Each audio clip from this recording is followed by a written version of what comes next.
Hola, bienvenidos a la quinta y la última parte de la clase de electrofisiología cardíaca.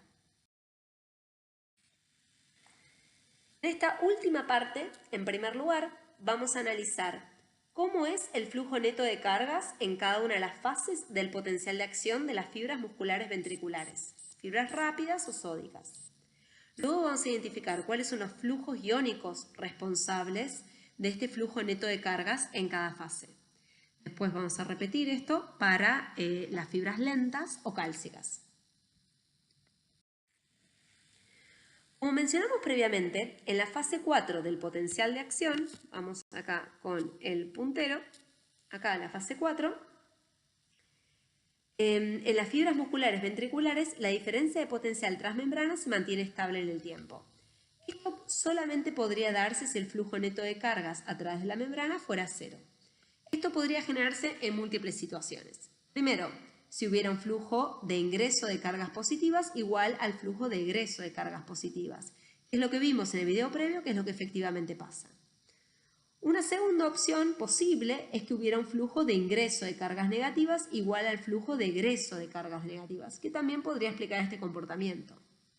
Una tercera opción es que hubiera un flujo de ingreso de cargas positivas y negativas que fuera de igual magnitud entre sí. Y una cuarta opción es que no se movieran cargas en absoluto. En la fase 0 del potencial de acción de las fibras musculares ventriculares, la diferencia de potencial transmembrana empieza a volverse repentinamente más positivo o menos negativo, ¿sí? Que es lo mismo. Esto de volverse más positivo o menos negativo se llama despolarizarse. Ahora bien, ¿cómo será el flujo neto de cargas en esta fase? Una opción es que ingresen más cargas positivas de las que egresan. Otra opción equivalente es que ingresen menos cargas negativas de las que egresan.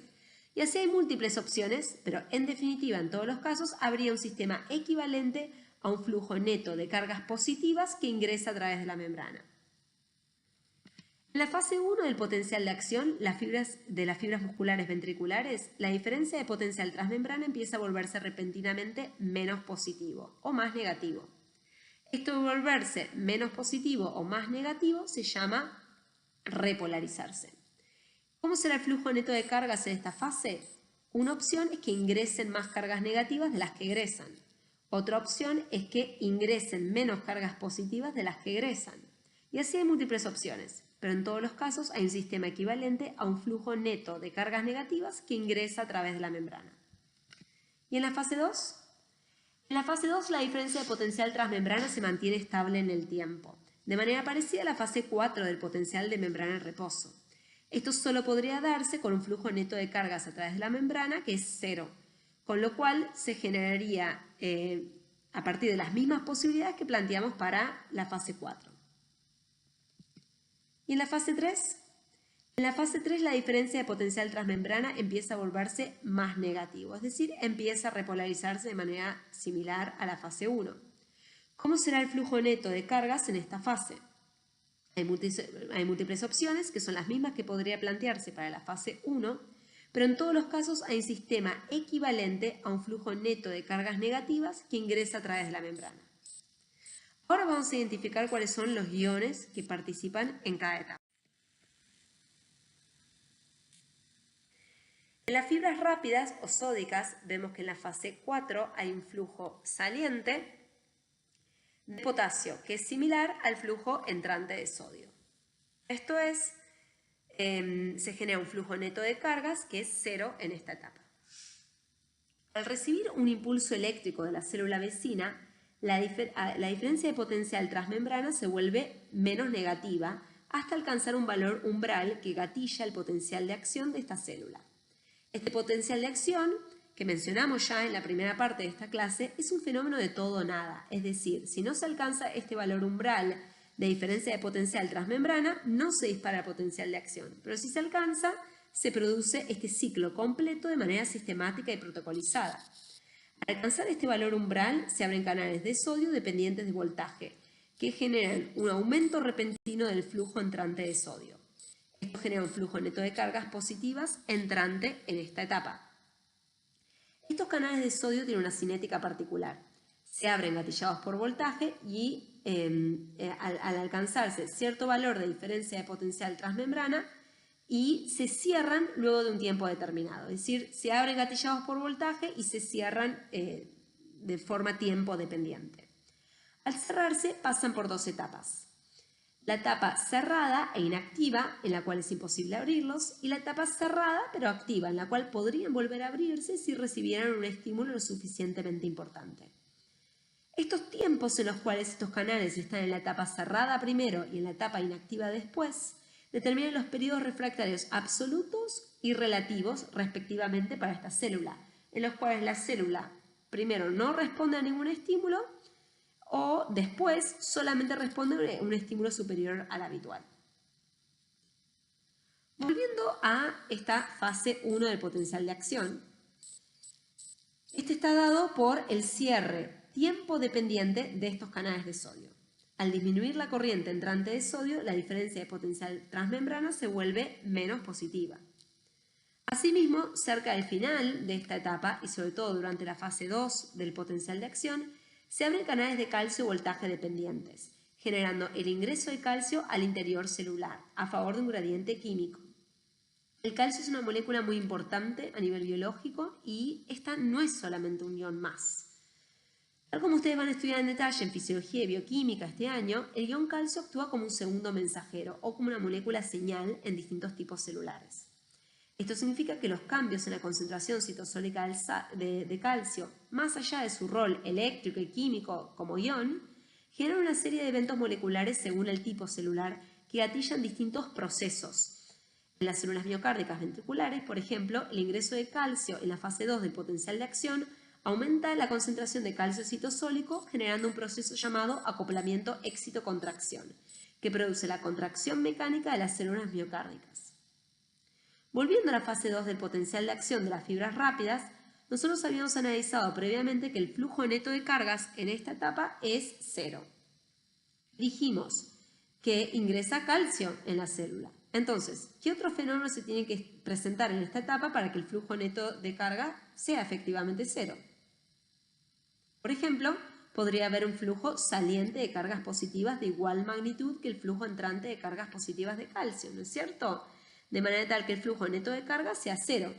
Y efectivamente en esta etapa hay un flujo saliente de potasio, aunque este es de menor magnitud que el flujo entrante de calcio. Otra posibilidad es que podría haber un flujo entrante de cargas negativas de igual magnitud que el flujo entrante de cargas positivas, de manera tal que el flujo neto de cargas sea cero.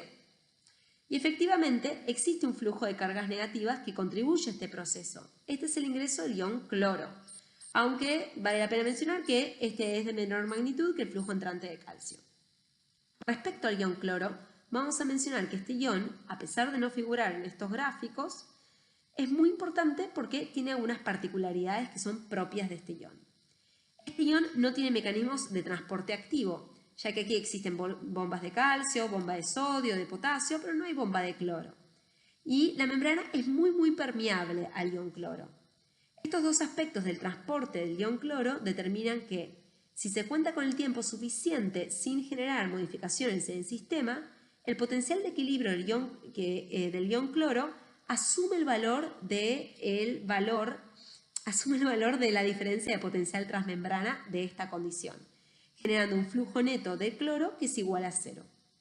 Es decir, el potencial de equilibrio del cloro se adapta a la diferencia de potencial transmembrana y no al revés, como viene ocurriendo con los demás iones. Sin embargo, cuando los cambios son repentinos, como ocurre durante el potencial de acción, que se pasa rápidamente de un estado a otro, el ion cloro sí tiene una influencia sobre el valor de la diferencia de potencial transmembrana, generando flujos netos diferentes de cero. Esto es lo que ocurre con el cloro durante la fase 2. Por último, durante la fase 3 del potencial de acción, observamos que la diferencia de potencial de transmembrana se vuelve más negativo. Esto responde principalmente a un flujo saliente de potasio. ¿Y qué pasa con las fibras lentas o cálcicas? Ya mencionamos que en la fase 0 las fibras cálcicas tienen un ingreso neto del ion calcio. Esto es compatible con el cambio que vemos en la diferencia de potencial transmembrana, que se vuelve más positivo o menos negativo, es decir, se despolariza. En las fibras lentas o cálcicas no están presentes las fases 1 ni 2, características de fibras rápidas o sódicas. Esto se debe a que la corriente de sodio y de calcio que generan estas fases no se presentan como tales en las fibras lentas o cálcicas. En la fase 3 de las fibras cálcicas se produce una corriente saliente de potasio. Esto es compatible con el cambio que vemos en la diferencia de potencial transmembrana, que se vuelve más negativo, es decir, se repolariza. Ahora bien, por último nos vamos a detener en un punto importante, la fase 4 de las fibras lentas o cálcicas. Esta fase 4 es claramente muy diferente a la fase 4 de las fibras rápidas o sódicas. En primer lugar, vemos que la diferencia de potencial transmembrana en estas células no se mantiene estable en el tiempo. Por el contrario, vemos que su pendiente cambia. Ahora bien, recordemos lo que dijimos al comienzo de la clase, que las fibras tienen un perfil temporal del potencial, que las fibras que tienen este perfil temporal de potencial de acción son las fibras que fundamentalmente cumplen estas funciones de automatismo para el corazón. Es decir, que son estas células marcapasos. Estas son las células del nodo sinusal, principalmente, y las células del nodo AB secundariamente podrían cumplir esta función. Estas células son las responsables de generar ellas mismas de manera periódica la actividad eléctrica del corazón. Por eso, en estas células no se alcanza el valor umbral que gatilla el potencial de acción a partir de un estímulo proveniente de otra célula, sino lo que ocurre en estas fibras lentas es que ellas mismas tienen que alcanzar este valor umbral. No es que les viene el estímulo de afuera como ocurre en las fibras rápidas o sódicas. ¿Y cómo harán para alcanzar este valor umbral? Que claramente cuando se viene repolarizando en la fase 3 esta diferencia de potencial transmembrana, ¿cómo hará para alcanzar un valor umbral que claramente es más positivo que esos valores? ¿Sí? Bueno, necesariamente van a ser, esta célula va a tener que contar con algunas corrientes despolarizantes, que hagan que su diferencia de potencial transmembrana se vuelva más positivo. Y si bien participan varias corrientes despolarizantes de este fenómeno, una corriente despolarizante importante en la actividad de marcapasos es la corriente Fanny. Esta corriente se llama Fanny o corriente rara, ya que a diferencia de todas las demás corrientes que vimos hasta acá, esta corriente Fanny se produce a través de canales que se abren al repolarizarse la célula, mientras que todas las demás canales que vimos hasta ahora se abren al despolarizarse la célula. Entonces, este canal recibe este nombre de Fanny o canal raro, ¿sí? Este canal es un canal inespecífico para cationes monovalentes, pudiendo movilizar iones de potasio y iones de sodio.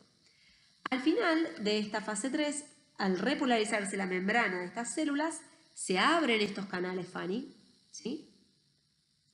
Y se produce una corriente entrante de sodio que despolariza la membrana, permitiendo que se alcance el valor umbral y permitiendo así que este tipo celular cumpla con su rol de marcapasos, a alcanzar ella misma ese valor umbral que gatilla el siguiente potencial de acción. Y si bien podríamos hablar durante horas y horas y horas de este tema, porque es muy profundo, muy extenso y sobre todo muy interesante, no es el objetivo de esta clase. Hay un montón de libros y de literatura científica de alta calidad disponible y los invito a que profundicen este tema a través de esas herramientas.